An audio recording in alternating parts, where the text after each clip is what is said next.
This vehicle's windshield wiper washer system is designed to enhance the driver's visibility, especially during inclement weather.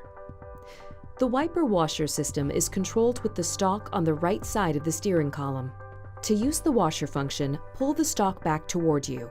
The washers will squirt cleaning fluid on the windshield, and the wipers will sweep until you release the lever. Raising the stalk to the mist position will run the wipers at high speed as long as you hold it there.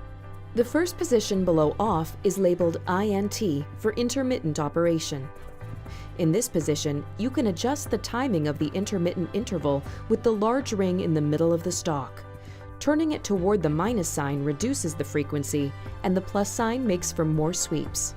The next position down sets the wipers for low-speed wiper operation, and at the bottom of the range is the position for high-speed wiping when rain is falling heavily.